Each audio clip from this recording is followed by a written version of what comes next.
Hi guys, Laura from Front Office Rocks, and I want to talk about time management in the dental office. So thank you for joining me here on YouTube. I'm so excited that we have so many subscribers now, and I'd love for you to share anything that you learn here with other people in our industry. So let's jump into this. So time management.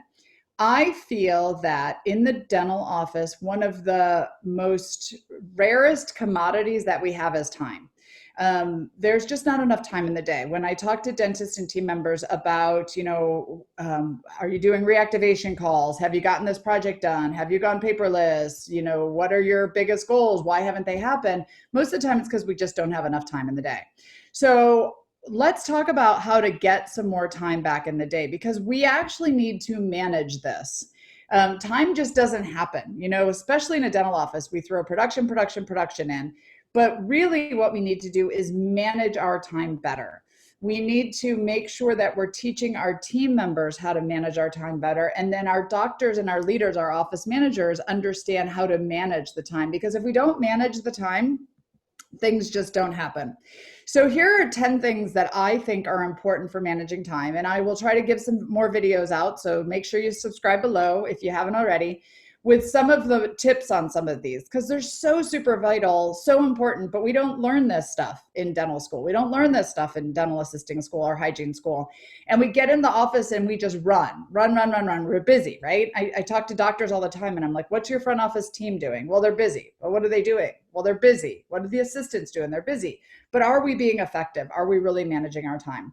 So the 10 things I would suggest that you look at doing as a time study. Where are your team members spending time? And I'll break that down more in other videos, but we really need to know right now, where are we spending our time? The second thing we need to do is we need to delegate more. We tend to do everything ourselves, or most of us are guilty of that, right? Where it's just like, don't worry about it. I can do it as well as anybody on this team, so I need to do it myself. But that's not really the case. We need to delegate more. We need to cross-train more. We need to put priority blocks in our schedule and our days. And what I mean by that is the things that just don't happen, we need to block into our schedule. We need to prioritize them. So one of my big things with this is training. If you're not prioritizing and blocking time in your day for training for your team, it's not going to happen. It's much like going to the gym. If you don't schedule that in your schedule every day, it probably won't happen. So we need to make sure that we're putting things that are priority, that we're blocking in our day. We need to schedule our tough projects.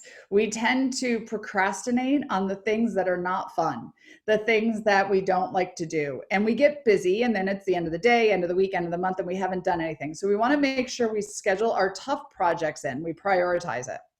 We want to encourage solutions from our team members. I have a lot of offices who complain to me, a lot of doctors and office managers who complain to me about my team always just brings me problems. It's nothing but problems. I can never get a break. I can never get a vacation because there's always so many problems. Well, that's because you've encouraged that from your team. What we need to do is change the culture to encourage solutions.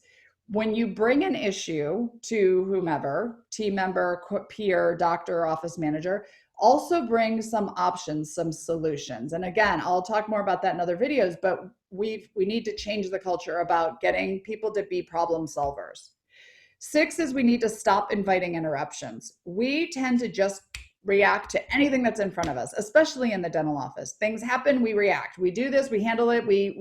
Well, the problem is we're just asking for interruptions by doing that.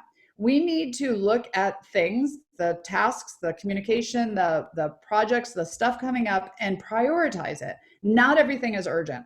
Not everything needs to be done right now and interrupt what I'm working on. So we need to not encourage and invite interruptions. Number 7 is really taking care of yourself. If you don't have the right attitude, if you don't have the right motivation, if you're dragging, if you're tired, if you didn't sleep well, if you were out drinking too much the night before, you're not going to be really good at time management. You're not going to have the right attitude. You're going to be tired. So you want to make sure that you're doing what you need, whether it's working out, meditating, getting enough sleep, whatever it is, to get yourself in the right mindset to really be as productive as possible. Next is setting realistic expectations. We tend to set expectations, and doctors, you're well known for this, that are just unrealistic. It's too many things at once. It's too much at once.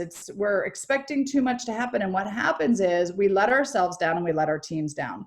So we need to set realistic expectations. We need to organize our space, our offices, to be able to pick up where we left off. We work in a dental office. Things are crazy. We get busy. And that's understandable. But we also need to be able to go back to the space we're in, whether it's the operatory or the front office or the doctor's desk, and pick up where we left off. So getting systems and organizations in place is going to help you with time management. And then lastly, we want to get a head start. And this is a huge advocate win for morning huddles. We want to start the day right with everybody on the same page.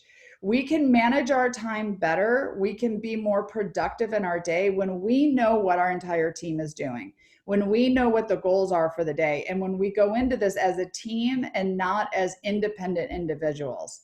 So this is just the start of putting control into your practice. Like I said, I'll put more videos out about some of these specific ones. If there's ones you want to talk more about, write it in the comments.